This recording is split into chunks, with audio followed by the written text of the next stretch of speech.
Now I know I said I wouldn't make another one of these power scaling videos for a while, but I was inspired by a random comment from a friend of mine about how much he hates seeing cute anime girls die.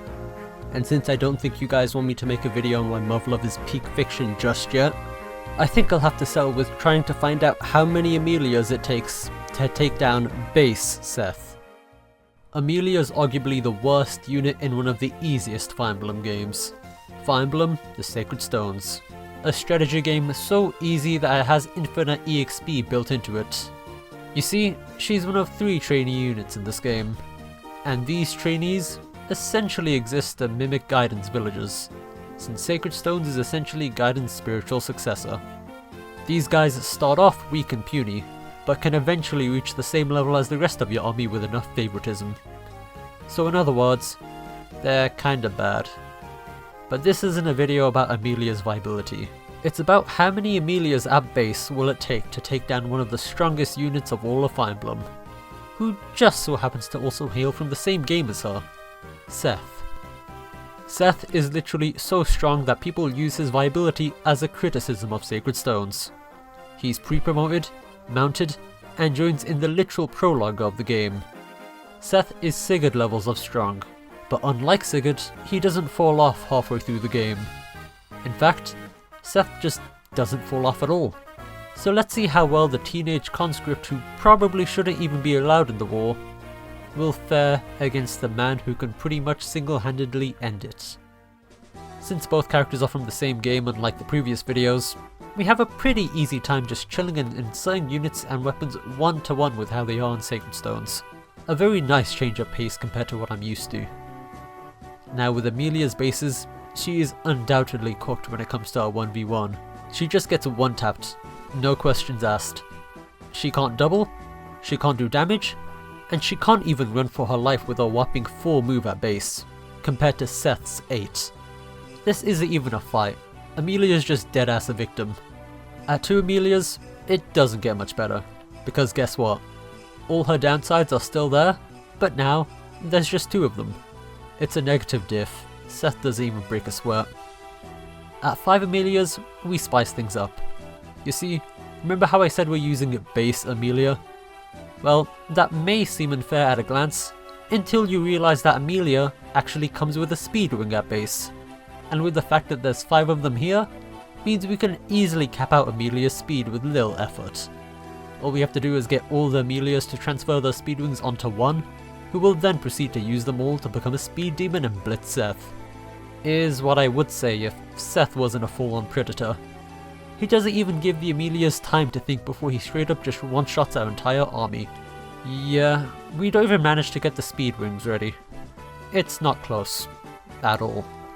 At 10 Amelias, we now have more bodies at our disposal, and can better wall off Seth. We barely manage to cap Amelia's speed stat as Seth finishes off wiping out an entire platoon of little girls. And with our newfound speed, we can finally initiate combat with Seth, and he now has a 90% hit instead of a 100% hit. We're in for a very long ride if you can't tell. Since we can't rely on dodge tanking, we're going back to our previously successful strategies from the last video, and that is breaking the enemy's weapon. For this, we summon 40 children to fight for us, and break Seth's Silver Lance, which only has 20 uses. At 40 Amelias, we can actually reliably lock Seth in place for a few turns as we power up. And it's at this point, I start to lose my mind. You see, unless you haven't realised, I've left my mouse cursor purposely visible during these recordings. No, that isn't because I'm lazy and I didn't realise that OBS was capturing mouse footage until I was halfway through the video, but it's because, unlike the previous video, where I only had to control one Sigurd, here I have to control 40 Amelias per turn. This video was arguably more mentally tiring than anything I've made prior, purely because of the fact I spent like an hour just sending children straight to their deaths. Eventually, Seth's Silver Lance breaks on the face of the 20th Amelia, and a new issue comes aboard. And that is the fact that Seth also comes with a steel sword. Eventually, my speed-capped Amelia finally makes contact with Seth, and for the first time in this entire slaughter, an Amelia actually manages to survive one round of combat with a lucky dodge. But sadly, yeah, no one survives.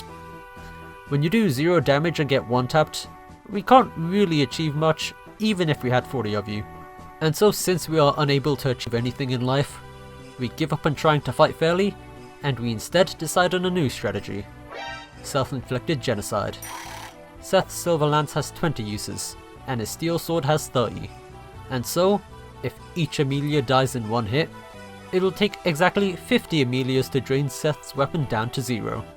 And thus, the hypothetical magic number we come to the conclusion is 51 Amelias. 50 to die, and 1 to poke Seth to death. But we encounter an issue. When every one of the 50 Amelias which acted as fodder for Seth's weapon dies, we then have to grind the chosen Amelia all the way to level 4. And considering the limited EXP that we get from damaging Seth, our Slim Lances will actually break before we even make the slightest of dents into Seth, even if we load Amelia's entire inventory with Slim Lances. And thus, at 51 Amelias, we're left at a stalemate, where Amelia is stuck in a purgatory with the man who's murdered her over 50 times. In other words, at 51 Amelias, we unlock the worst ending. And thus, with no other options left, we hit the books.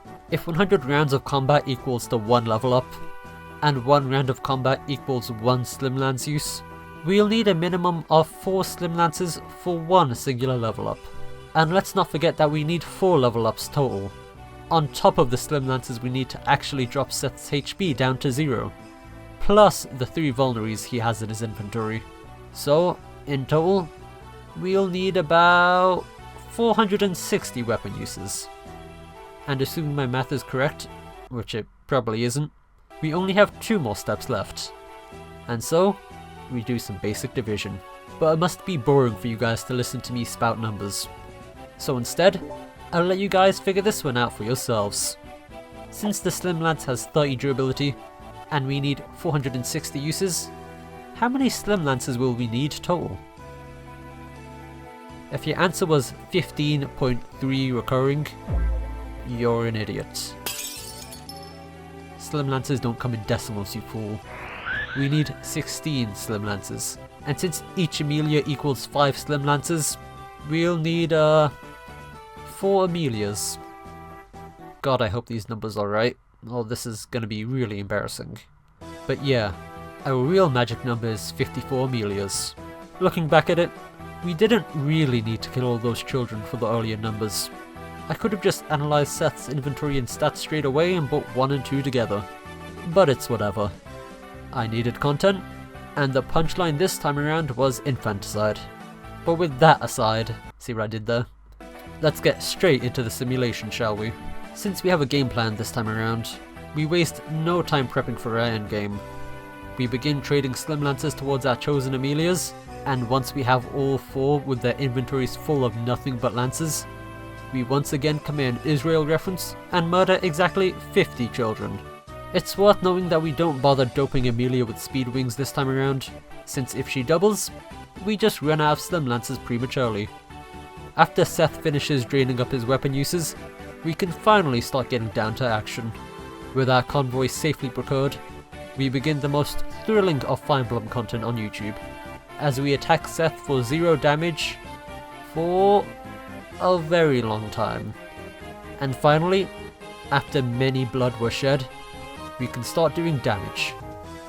And we wail on Seth for a very long time. Eventually, Seth begins to retreat into the forest as he recovers HP with his vulnerary.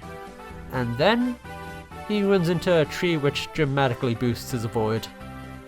Why did I add trees to the 1v1? Well, I wanted the map to look less boring and desolate compared to last time, so I just threw together some mountains and forests.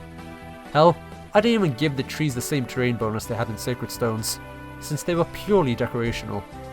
But hey, that doesn't matter, because Seth is eventually gonna fall. It'll just take an extremely long time. But roughly 421 turns later, I can finally, safely and scientifically conclude that it takes 54 Amelias to take down BASE Seth. 1 to grind and power level, 3 to act as convoys, and the rest to die. Make sure to subscribe for more answers to strangely insightful questions that nobody asked about. Hope you enjoyed the child murder, and I'll see you later. My days, my voice. Ugh!